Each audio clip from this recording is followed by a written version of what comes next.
Doctor Baba Saheb Ambedkar open university.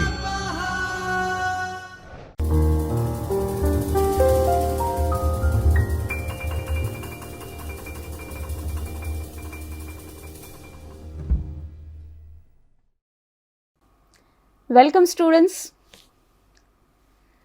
તમે આપણા હિન્દુ ધર્મના દેવી દેવતાઓ વગેરેના ફોટોગ્રાફ્સ જોયા હશે. આપણે રૂબરૂ તો નથી મળી શક્યા, પણ તમને ખ્યાલ હશે કે એમાં પ્રોટેક્શનના બધા શસ્ત્રો, આયુધ બધું એની સાથે જ હોય છે. તમે કોઈ પણ દેવી, માતાજી, ભગવાનના ફોટોગ્રાફ્સ જુઓ. હવે અહીંયા અત્યારે હું કોઈ ધર્મની વાત નથી કરી રહી, પણ આપણે બીજા ધર્મના જે પ્રતિનિધિ સ્વરૂપ વ્યક્તિ કે અવતાર હોય છે એના ફોટોગ્રાફ્સમાં એવા કોઈ શસ્ત્રો કે આયુધો જોયા નથી. જેમ કે ઈસુ ખ્રિસ્ત છે, ગુરુ નાનક છે, પૈગંબર છે, એ લોકોના ફોટોગ્રાફ જ નથી જોયા, પણ ગુરુ નાનક ઈસુના જોયા છે. એ લોકો પાસે પ્રેમ, કરુણા, અહિંસા એ શસ્ત્રો હતા કે જેનાથી આપણે કોઈ પણ સામી વ્યક્તિને જીતી શકીએ છીએ. પણ સ્ટુડન્ટ્સ, આપણા આજે જે શસ્ત્રો અને આયુધો છે એ છે સાબુ, સેનિટાઈઝર, માસ્ક અને હેલ્ધી ડાયટ. આપણે આપણું સ્વાસ્થ્ય જાળવવા માટે આપણા આ શસ્ત્રો હંમેશા સાથે રાખીએ અને આપણો જંગ જીતીએ. ડિયર સ્ટુડન્ટ્સ, ટેકનોલોજી કહીએ તો એને ડિસ્ટન્સ એજ્યુકેશનની આખી વ્યાખ્યા બદલાવી છે. ડૉક્ટર બાબા સાહેબ આંબેડકર ઓપન યુનિવર્સિટીના આ વ્યાખ્યાન ખંડમાં તમારું સ્વાગત છે. સેકન્ડ યર સ્ટુડન્ટ્સ, જો તમારો સબ્જેક્ટ ECOM 3 હોય અને આર્થિક વિકાસના મૂળભૂત ખ્યાલોના ભાગ બીજાનો તમે અભ્યાસ કરતા હો, તો તમારું જે 16મું એકમ છે એની આપણે આજે ચર્ચા કરવાના છીએ. હવે ધારો કે તમે કોઈ અન્ય યુનિવર્સિટીના સ્ટુડન્ટ્સ છો, તમે બીજી કોઈ યુનિવર્સિટીના સ્ટુડન્ટ્સ છો, તો પણ તમને આ મુદ્દો જરૂરથી લાગુ પડી શકે છે, જેમાં આવકનું વિભાજન, આવકની ફાળવણી એ બધા વિશે આપણે ચર્ચા કરવાના છીએ. એનો અભ્યાસક્રમ કોઈ પણ હોઈ શકે, યુનિવર્સિટીના પેપરનું નામ પણ ગમે તે હોઈ શકે, પણ આવકનું વિભાજન એ વિશે આપણે જોવાના છીએ. હવે આવકનું વિભાજન એટલે કેવી રીતે? હવે ઉદાહરણ તરીકે આપણે આખા રાષ્ટ્રની આવકની વાત કરીએ, રાષ્ટ્રીય આવક, રાષ્ટ્રીય ઉત્પાદન, તો એ ઉત્પાદન કોણે કર્યું હોય છે? એમાં સ્વાભાવિક જ છે કે શ્રમ, મૂડી, નિયોજન ક્ષમતા, કાચો માલ, જમીન, આ બધા જ ઉત્પાદન સાધનોનો ફાળો હોય છે, તો આવક ઉત્પાદન થઈ શકે અને રાષ્ટ્રીય આવક થઈ શકે. હવે કોઈ નાની પેઢી હોય કે આખા રાષ્ટ્રની વાત આપણે કરતા હોઈએ, કે એક આપણા પરિવારની વાત કરતા હોઈએ, પણ આવકનું વિભાજન, આવકની ફાળવણી કરવાની હોય છે. કારણ કે જ્યારે રાષ્ટ્રનું ઉત્પાદન થાય છે એમાં ઉત્પાદનના ચારેય સાધનોનો ફાળો હોય જ છે. દરેકે પોતાનું યોગદાન આપેલું જ હોય છે. જમીન, શ્રમિક, નિયોજન ક્ષમતા, મૂડી, આ બધામાંથી કોઈ પણ એક ઉત્પાદનનું સાધન ન હોય તો ખેતી પણ ન થઈ શકે, ઉદ્યોગો પણ ન વિકસાવી શકાય કે સેવા ક્ષેત્ર પણ વિકસિત થઈ શકે નહીં. તો રાષ્ટ્રના ઉત્પાદનમાં આ ચારેય સાધનોનો ફાળો અથવા તો ચારેય વચ્ચે રાષ્ટ્રનું ઉત્પાદન કેવી રીતે વિભાજિત કરવું એ વિશે આપણે આજે ચર્ચા કરવાના છીએ. હવે એના અમુક સિદ્ધાંતો હોય છે, આપણે આસપાસ આપણા જીવનમાં પણ આપણે ઓબ્ઝર્વ કરતા હોઈએ છીએ. તમે જોયું હશે કે દરેક વ્યક્તિની આવકનું પ્રમાણ અલગ અલગ હોય છે, બરાબર ને? હવે દાખલા તરીકે કોઈ એક સમાન વ્યક્તિ છે, 2 પ્રોવિઝન સ્ટોર છે. એક બહુ નાનું ઉદાહરણ આપણે લઈએ. એક પ્રોવિઝન સ્ટોર છે એ 2-3 વર્ષમાં ઘણો જ ડેવલપ થઈ ગયો, સરસ એકદમ ઇન્ટિરિયર, સરસ મજાની વસ્તુઓ, સુવિધાઓ એ બધું કર્યું. બીજો એક પ્રોવિઝન સ્ટોર છે એ છેલ્લા 7-8-9 વર્ષથી એ જ સ્થિતિમાં છે, એણે કોઈ વિકાસ નથી કર્યો. તમે એવી રીતે બીજું પણ જોતા હશો કે ઘણી 2 વ્યક્તિનું સમાન ક્વોલિફિકેશન હોય, સમાન એજ્યુકેશન હોય, છતાં પણ એ બંનેની આવક અલગ અલગ હોય છે. એટલે કે એ કોઈ એકની ઓછી હોઈ શકે, કોઈ એકની વધુ હોઈ શકે. એવું કેમ? હવે એના ઘણા બધા કારણો છે. હવે કઈ રીતે એ કારણો છે એ આપણે જોઈ લઈએ. હવે સૌથી પહેલાં તો આવકનું જે વિભાજન થાય છે અલગ અલગ રીતે થાય છે, અને આ વ્યાખ્યાન ખંડમાં આપણે બધાની ચર્ચા કરવાના છીએ. જુઓ, આગળ આપણે શું કહીએ છીએ? તો આ વ્યાખ્યાન ખંડમાં આપણે બે મુદ્દાઓનો મુખ્યત્વે અભ્યાસ કરવાના છીએ.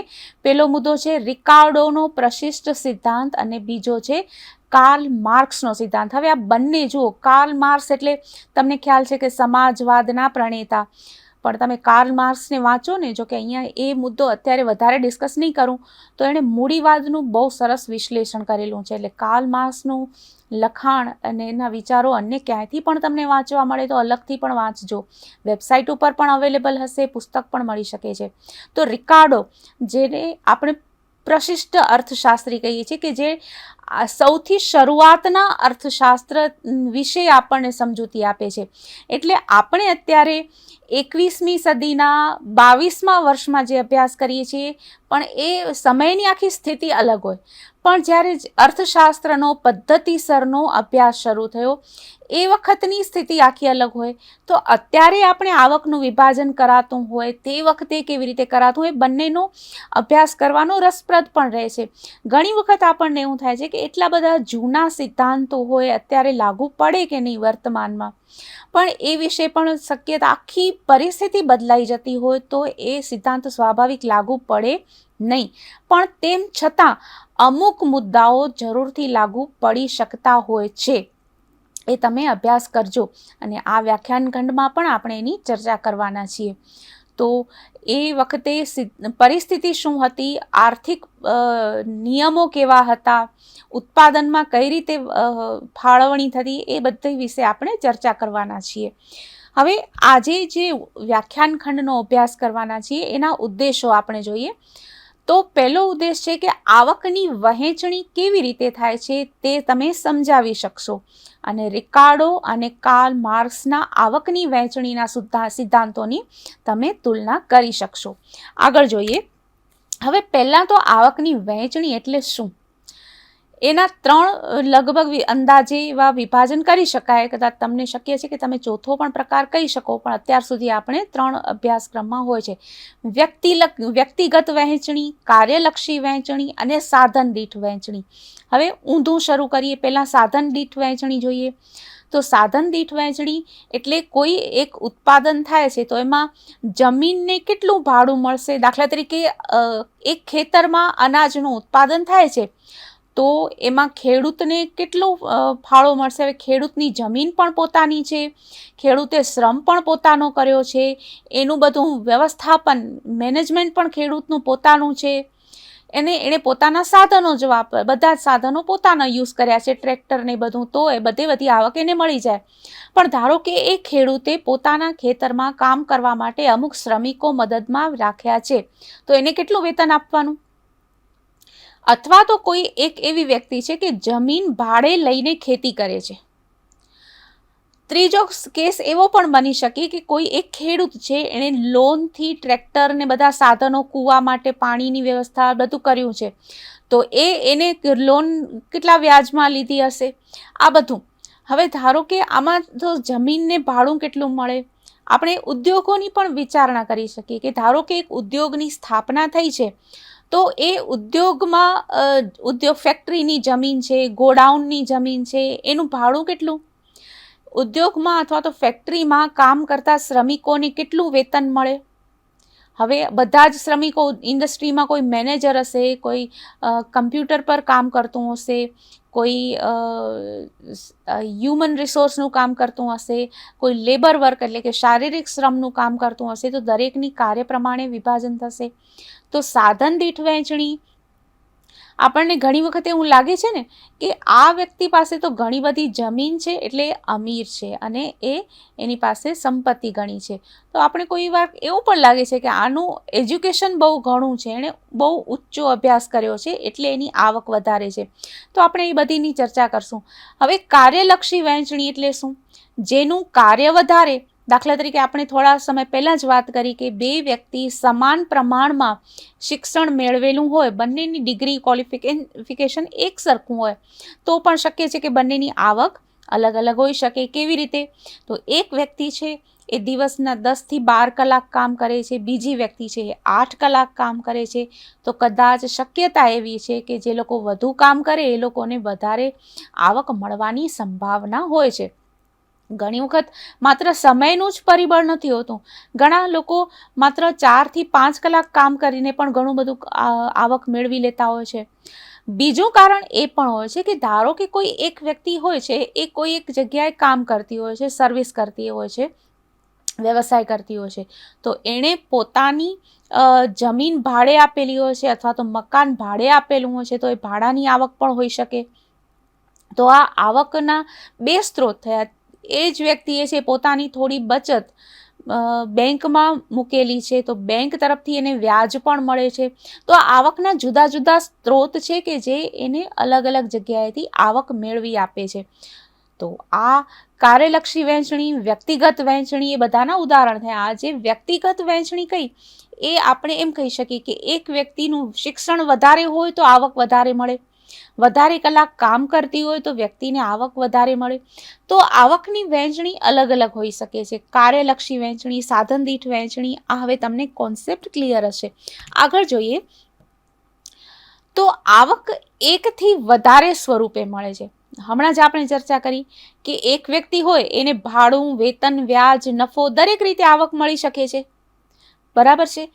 અથવા તો આવકનું સ્વરૂપ એકથી વધારે હોય છે. દાખલા તરીકે આપણે જોયું કે એક વ્યક્તિને અલગ અલગ રસ્તેથી અલગ અલગ સ્વરૂપમાં આવક મળે છે. એવું હોય તો એણે પોતાની આવક, એનો સમય અલગ અલગ બાબતોમાં રોક્યો હોય. અથવા તો ખેડૂતની જેમ આપણે ચર્ચા કરી, તો ખેડૂતે બધું જ જાતે કામ કરેલું હોય, જમીન પણ પોતાની હતી. હવે ધારો કે એને કોઈની જમીન બીજાની હોય તો એને ભાડા રૂપે કિંમત એને ચૂકવવાની થાય. તો આ રીતે આવક એકથી વધારે સ્વરૂપે મળે છે અને વ્યક્તિ એકથી વધુ સ્વરૂપમાં આવક મેળવે છે. જેમ કે વેતન, અને કોઈ વ્યક્તિ છે એને વેતન મળતું હોય અને વ્યાજ પણ મળતું હોય, કોઈને નફો અને વ્યાજ મળતું હોય, અથવા તો વેતન અને ભાડું મળતું હોય, અથવા તો વેતન અને નફો પણ મળી શકે છે. તો આ રીતે એકથી વધારે સ્વરૂપે આવક મળી શકે છે. હવે આપણે આપણા સિદ્ધાંતો, જે અભ્યાસક્રમના સિદ્ધાંતો છે, એના ઉપર આપણે આવીએ. તો વહેંચણીનો રિકાર્ડોનો સિદ્ધાંત શું છે એ તમે જોઈએ. તો રિકાર્ડોનો સિદ્ધાંત તમે જ્યારે ઉત્પાદનના સાધનો વિશે, ભાડું, નફો એ વિશે અભ્યાસ કરો છો ત્યારે પણ તમને રિકાર્ડોનો ભાડાનો સિદ્ધાંત આવે છે. એનો મતલબ કે રિકાર્ડો એ આવકની વહેંચણીમાં ભાડું અથવા તો જમીનને કેવી રીતે વળતર મળે છે, જમીનને શા માટે વળતર મળે છે, આપણે એના માટે એનો સિદ્ધાંત આપેલો છે. કારણ કે આપણને એવું લાગે કે જમીન ઉત્પાદનનું નિષ્ક્રિય સાધન છે. નિષ્ક્રિય નથી, પણ એ જમીન ઉત્પાદનનું સાધન છે. જમીન પોતે પોતા વિશે ડિસિઝન નથી લેતી, નિર્ણય નથી લેતી. જમીનનો માલિક જમીનના ઉપયોગ વિશે નિર્ણય લે છે. આપણે શ્રમિક, આપણે વ્યક્તિ છીએ, તો આપણા શ્રમ વિશેનો ડિસિઝન આપણે જાતે લઈએ છીએ. એટલે કારણ કે આપણે ઉત્પાદનનું જીવંત સાધન છીએ. પણ જમીન છે એ જીવંત સાધન નથી, એના માલિક એના માટે નિર્ણય લે છે. તો જમીનને શા માટે ભાડું મળે છે? તો રિકાર્ડો એવું કહે છે કે જમીનને તેના અવિનાશી તત્વોના ઉપયોગ બદલ ભાડું મળે છે. હવે જમીન જે તત્વ છે, મૂળ, જેને આપણે અર્થશાસ્ત્રની ભાષામાં 2 રીતે વ્યાખ્યાયિત કરી શકીએ. એક તો જમીનનું ઉપરનું સ્તર, રાઈટ? કારણ કે રિકાર્ડોએ જે વાત કરી હતી એ ખેતીના સંદર્ભમાં કરી હતી કે તમે ઉદાહરણમાં જોશો તો અનાજનું ઉત્પાદન થાય છે. જે જમીન ઉપર સૌથી પહેલા ખેતી થાય છે તો એ સારી જમીન ઉપર ખેતી કરવામાં આવે છે. તો એ રીતે ખેતીના ઉદાહરણથી રિકાર્ડો આપણને સિદ્ધાંત સમજાવે છે. તો જમીનનું તત્વ એવું છે કે તમે ગમે એટલી વાર, દાખલા તરીકે આપણે ખેતી કરી તો જમીનનું ઉપરનું સ્તર, જમીન તો એમ જ રહે છે. હવે અત્યારે આપણે આધુનિક ટેકનોલોજીમાં અને અત્યારના 21મી સદીમાં જો આપણે વાત કરીએ તો આપણે કહી શકીએ કે નહીં, જમીન ઉપર જ્યારે એક પાક લેવામાં આવે છે ત્યારે જમીનની ફળદ્રુપતા, જમીનના જે તત્વો હોય છે એ પાકમાં આવી ગયા હોય છે. એટલે જ બધા આધુનિક કૃષિ વૈજ્ઞાનિકો કહે છે ને કે એક સરખો પાક સતત ન લીધા કરવાનો, થોડો સમય જમીનને રેસ્ટ આપવાનો, પાકની ફેરબદલી કરવાની, તો જમીનના મૂળ તત્વો જળવાઈ રહે. એટલે ધારો કે પૂર આવે છે અથવા તો સતત પવન વહે તો પણ જમીનનો ઉપરનું સ્તર ધોવાઈ જાય છે, ખવાઈ જાય. એટલે જમીન અવિનાશી નથી, અત્યારના સંદર્ભમાં આપણે કહીએ તો. પણ જ્યારે રિકાર્ડોએ એ બધું આ સિદ્ધાંત આપેલો હતો ત્યારે રિકાર્ડોના સમયે એટલી ટેકનોલોજી વિજ્ઞાન ડેવલપ નહોતા, એટલે એવું કહી શકાય કે જમીનના અવિનાશી તત્વોના ઉપયોગ બદલ જમીનને જે મળે છે તે ભાડું છે અને વેતન મળે છે. તો રિકાર્ડો એમ કહે છે કે શ્રમને એ રીતે ચૂકવવામાં આવતી કિંમત કે જેનાથી શ્રમિકો જીવન ટકાવી શકે અને વંશ આગળ વધારી શકે. હવે આનામાં બે બાબતો, એટલે કે એટલી તો વેતન એ લોકોને મળવું જોઈએ શ્રમિકોને કે એ લોકો પોતાનું જીવન ટકાવી શકે, એ લોકો ખોરાક પણ ન મેળવી શકે, એ લોકો બીજા વાત શું કે એ લોકો ગરીબી રેખાથી પણ નીચે આવી જાય એટલું સાવ ઓછું એનું વેતન ન હોવું જોઈએ. એ લોકોનું જીવન આગળ વધે, જીવન ચક્ર આગળ વધે એટલું તો એ લોકોને વેતન મળવું જોઈએ. પણ અત્યારે જો આપણે જોઈએ તો કોઈ અમુક શ્રમિકો, હું પણ શ્રમિક છું, એક ડૉક્ટર શ્રમિક છે અને પેલી લારી પર જે લારી ખેંચીને કામ કરે છે એ પણ શ્રમિક છે, બધા આપણે શ્રમ કરીએ છીએ. તો આ શ્રમિકોનું વેતન તો એ લોકોના જીવન ટકાવી શકવાની ક્ષમતાથી તો ઘણું બધું ઊંચું છે.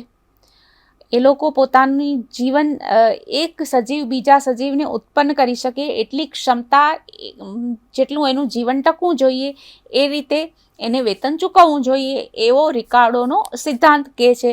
એટલે સાવ ઓછું ચૂકવવું જોઈએ નહીં, એટલું ઓછું ન ચૂકવવું જોઈએ કે શ્રમિક પોતાને માટે જરૂરી અનાજ પણ ન ખરીદી શકે. રાઈટ? તો આ એક એનો છે. અને નફો શું છે? તો જ્યારે ખેતી થાય છે ત્યારે ભાડું અપાઈ જાય, જમીનના ભાગનું ભાડું અપાઈ જાય, શ્રમિકના ભાગનું વેતન અપાઈ જાય અને બાકી બચે જે આવકનો અતિશેષ તે છે નફો. આ છે રિકાર્ડોનો સિદ્ધાંત. હવે રિકાર્ડોના સિદ્ધાંતની ધારણા શું છે? તો કે વેતન છે એ બિન આર્થિક પરિબળોથી નક્કી થાય છે. હવે આમાં શું જોવાનું છે કે જનરલી આર્થિક પરિબળો એટલે શું? તો કે માંગ અને પુરવઠા દ્વારા નક્કી થાય, અથવા તો જેની ડિમાન્ડ કેટલી, જેની માંગ વધુ હોય એની કિંમત વધુ હોય. બરાબર ને? આપણે અર્થશાસ્ત્રના જે મૂળભૂત ખ્યાલોની વાત કરીએ છીએ એ અહીંયા બેકગ્રાઉન્ડમાં તમે રાખજો કે જેની માંગ વધારે હોય એની કિંમત વધારે હોય. જો આમાં ઊંધું નથી બોલવાનું કે જેની કિંમત વધારે હોય એની માંગ ઓછી હોય, એ માંગનો નિયમ આપણે ચર્ચા નથી કરતા. પણ ધારો કે શ્રમિકની માંગ વધારે છે તો શ્રમિકની ચૂકવવાનું વેતન પણ વધારે હોય, એવી એ બિન આર્થિક બાબત કહેવાય. પણ અહીંયા આપણે આર્થિક બાબત કહેવાય, સોરી.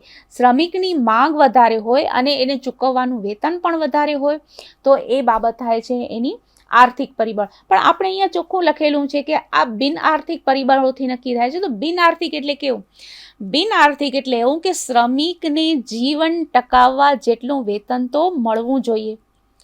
બરાબર છે? હવે અમુક શ્રમિક છે એની કાર્યક્ષમતા ઓછી હોય અને બીજા કોઈ, દાખલા તરીકે ખેતર, આપણે રિકાર્ડો ખેતીનું ઉદાહરણ લીધું છે, આપણે એનાથી જ આગળ વધીએ કે ધારો કે એણે 2 કે 3 કે 4 શ્રમિકો ખેતરમાં કામ કરવા માટે રાખ્યા છે.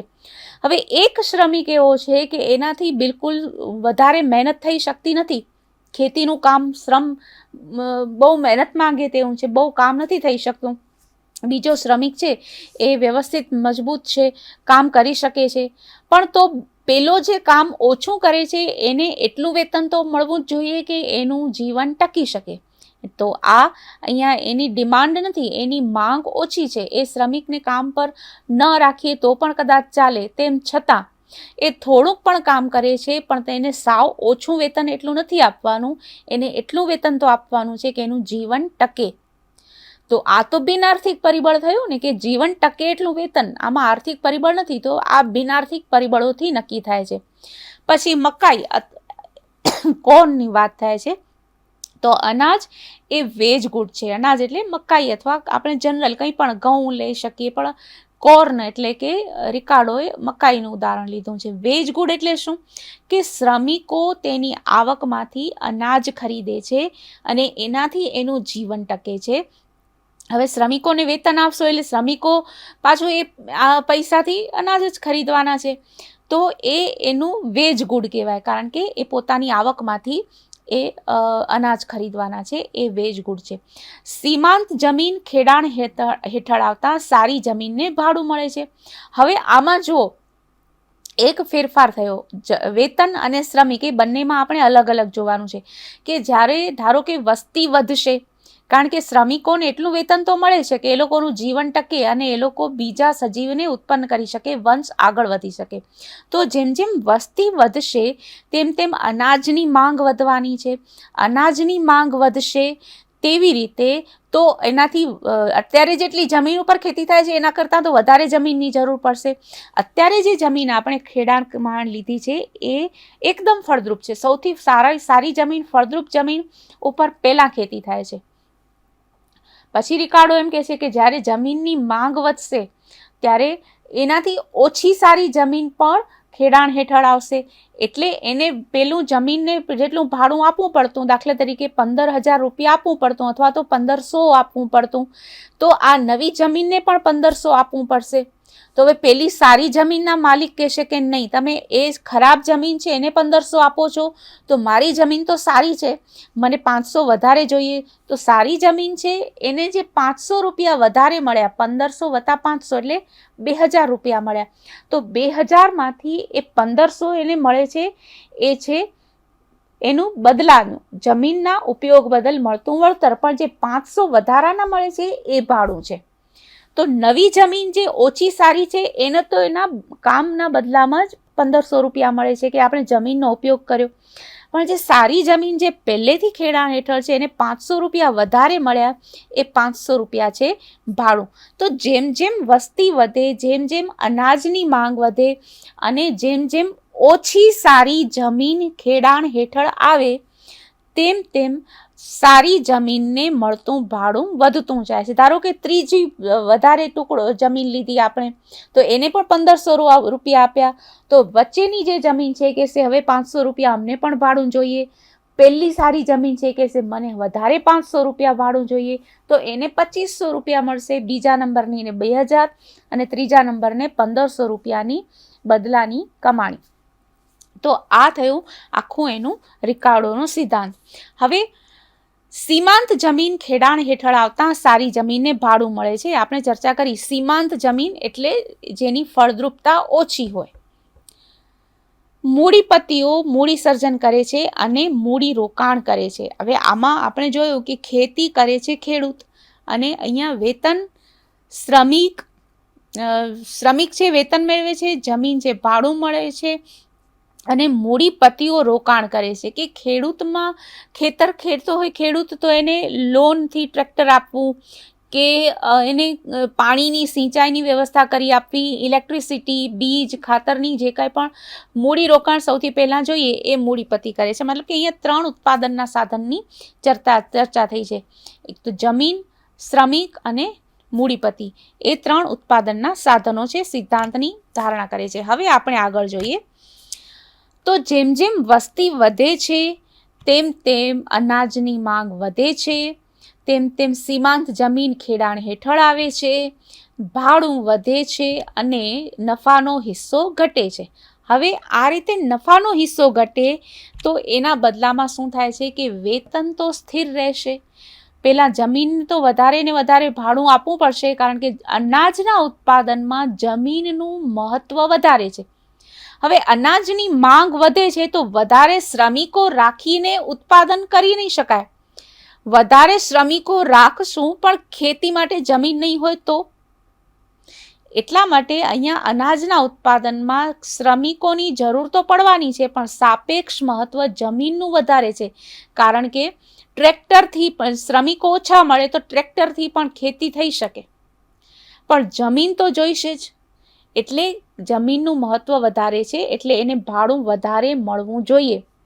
વેતન તો સ્થિર જ છે, વેતનમાં કોઈ ફરક નહીં પડે, અને પરિણામે ભાડું વધારે અપાતું જાય છે, એટલા માટે નફાનો હિસ્સો ઘટે છે. જે મૂડીપતિ મૂડી રોકાણ શેમાંથી કરશે? પુનઃ મૂડી રોકાણ, તો નફાનું જ પુનઃ મૂડી રોકાણ થશે. એટલે જો નફો ઘટશે તો મૂડી રોકાણનું પ્રમાણ ઘટશે, તેમ છતાં વેતનનો હિસ્સો વધશે. હવે આપણે જુઓ, એક બાજુ કહીએ છીએ કે વેતન સ્થિર રહે છે, એનાથી ઉપરનું જ વાક્ય જુઓ, વેતન સ્થિર રહે છે અને નીચે લખ્યું છે કે વેતનનો હિસ્સો વધશે. એમ કેમ? હવે અહીંયા મુદ્દો એ વાતનો છે કે વેતન સ્થિર રહેશે, એનો મતલબ કે દરેક શ્રમિકને ધારો કે રિકાર્ડોના સમયમાં 50 રૂપિયાનું વેતન મળતું હોય તો 50 રૂપિયા જ મળશે. પછી એ સૌથી સારી જમીન ઉપર કામ કરતા હોય, વચ્ચેની જમીન ઉપર કામ કરતા હોય કે સીમાંત ખરાબ જમીન પર કામ કરતા હોય, દરેક શ્રમિકને 50 રૂપિયા જ વેતન મળશે. પણ તેમ છતાં વેતનનો કુલ આવકમાં હિસ્સો વધશે. કારણ શું? કે સૌથી સારી જમીન ઉપર 2 શ્રમિકો કામ કરતા હતા, એને બંનેને 50 રૂપિયા વેતન અપાતું હતું. પણ હવે બીજા નંબરની જમીન આપણે જ્યારે વેતન ખેડાણ હેઠળ લઈ આવીએ છીએ ત્યારે આપણે એને જમીન આપવાની થાય, વધારે બીજા 2 શ્રમિકો કામે રાખવા પડે છે. એટલે વેતનને જે પહેલા 50 2 વખત અપાતું હતું તે હવે અપાય છે 4 લોકોને અપાય છે. એટલે વેતનના 100 રૂપિયામાંથી 200 રૂપિયા ફાળો થઈ ગયો. વેતન દર સ્થિર છે પણ કુલ વેતનનો ફાળો વધી ગયો. જો એટલે કે સીમાંત જમીન કામે લઈએ તો ત્યાં બીજા 2 શ્રમિક રાખવાના છે, એટલે 50 ના 6 શ્રમિક, એટલે વેતનના 300 રૂપિયા થયા. તો આમ વેતનનો હિસ્સો વધે છે. વેતન સ્થિર છે પણ વેતનનો હિસ્સો વધે છે. આગળ જોઈએ કેવી રીતે વહેંચણી થશે. તો કુલ રાષ્ટ્રીય ઉત્પાદનમાંથી જમીનનું પ્રમાણ સ્થિર છે, તેનો હિસ્સો સ્થિર રહેશે. વસ્તી વધવાથી જમીનની માંગ વધશે, તેને ભાડું મળશે. નફાનો હિસ્સો ઘટશે, વસ્તી વધશે, તેને મળતું વેતન સ્થિર રહેશે. હવે તમને વેતન સ્થિર રહેશે વિશે ખબર પડી ગઈ હશે. નફો ઘટવાથી મૂડી સર્જન અને મૂડી રોકાણ ઘટશે. હવે જમીનનું પ્રમાણ સ્થિર છે, તેનો હિસ્સો સ્થિર રહેશે, એટલે કે ભાડાનો દર સ્થિર રહેશે પણ વધુ જમીનને મળશે. વેતન દર સ્થિર છે પણ વધુ જમીન ઉપર વધુ લોકો કામ કરશે, વધુ લોકોને વેતન આપવાનું થશે. બાકી બચે તે મૂડીનો નફો.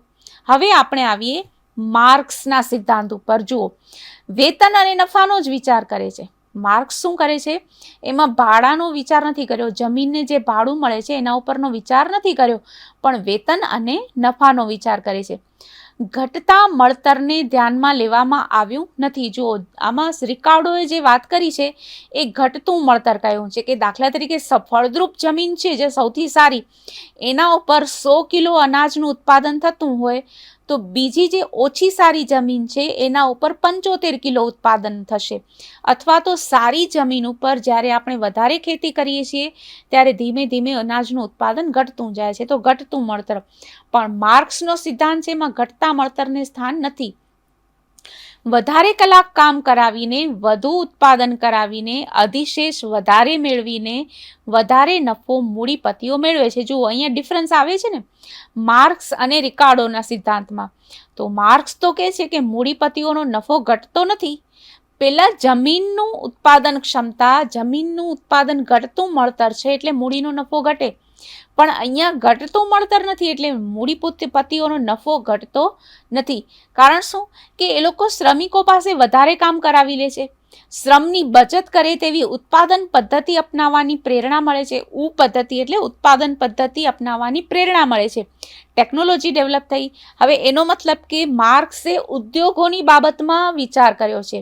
ડિફરન્સ અહીંયા પણ છે. રિકાર્ડોનો સિદ્ધાંત છે ખેતી આધારિત છે, માર્ક્સનો સિદ્ધાંત છે એ ઉદ્યોગો આધારિત છે. ઉદ્યોગોમાં ટેકનોલોજી ડેવલપ થાય તો ઓછા શ્રમિકોથી ઓછા કલાક કામ કરાવીને વધારે ઉત્પાદન મળી શકે. વધારે ઉત્પાદન મળે તો વધારે આવક અને નફો થઈ શકે. આ જ બાબત જો આપણે આધુનિક સમયમાં ખેતી બાબતે પણ લગાડી શકીએ કે ખેતી ક્ષેત્ર પણ આધુનિક ટેકનોલોજી લગાવી શકે, એટલી જ જમીનમાં પહેલાં કરતાં વધારે ઉત્પાદન મળી શકે, એટલી જ જમીનમાં ઓછા શ્રમિકોથી વધારે કામ થઈ શકે, આ બધું થઈ શકે. આગળ જોઈએ તો વેતન અને નફા વચ્ચે કેવી રીતે વહેંચણી, તો કે કામના કલાકો, શ્રમની સામાન્ય કાર્યક્ષમતા અને શ્રમની ઉત્પાદન ક્ષમતાના આધારે વેતન મળે છે. જે આપણે આ વ્યાખ્યાન ખંડની શરૂઆતમાં વાત કરી કે જે લોકો વધારે કલાક કામ કરે એ લોકોને વધારે વેતન, જે લોકોની કાર્યક્ષમતા વધારે હોય, ઉત્પાદન ક્ષમતા વધારે હોય તો વધારે વેતન. રિકાર્ડો અને માર્ક્સના સિદ્ધાંતની તુલના તો આપણે કરી, રાઈટ, છતાં એક વખત નજર કરી લઈએ તો ખેતી રિકાર્ડો ખેતી બાબતે અભ્યાસ કરે છે, માર્સ ઉદ્યોગો બાબતે, ટેકનિકલ સ્થિરતા, ટેકનિકલ પ્રગતિ, જમીન અને શ્રમ વચ્ચે, મૂડી અને શ્રમ વચ્ચે. રિકાર્ડોએ જમીન અને શ્રમ વચ્ચે આવકની ફાળવણીનું વિભાજન કર્યું છે અને માર્ક્સ છે એણે મૂડી અને શ્રમ વચ્ચે ફાળવણી કરી છે. જમીનનું પ્રમાણ સ્થિર છે જ્યારે મૂડીનું પ્રમાણ પરિવર્તનક્ષમ છે. હવે do it your self DIY students, હું તમને હંમેશા એક બાબત આપું છું, તો તમે એ વિચારો કે આ સિદ્ધાંત વર્તમાનમાં કેટલા લાગુ પડે, એની સુસંગતતા કેટલી, એના અમુક મુદ્દાઓ તો મેં તમને જરૂરથી જણાવ્યા છે. ધારો કે રિકાર્ડોનો સિદ્ધાંત છે, અત્યારે એનું રિલેવન્સ ખરું, તમે વિચારજો, રાઈટ. તમે મારો સંપર્ક પણ જરૂરથી કરો. હું તમારા ઈમેલ્સને વેલકમ કરું છું. ઈમેલ આઈડી છે kruti.chhaya@baou.edu.in અને બ્લોગ છે krutischhaya.blogspot.com. તમારી કોમેન્ટ્સ આપજો અને તમારા ઈમેલ આઈડીનું જરૂરથી સ્વાગત છે. ત્યાં સુધીનો સમય તમારો ઘણો જ આનંદદાયક અને સ્વસ્થ રહે તેવી શુભેચ્છાઓ. Thank you.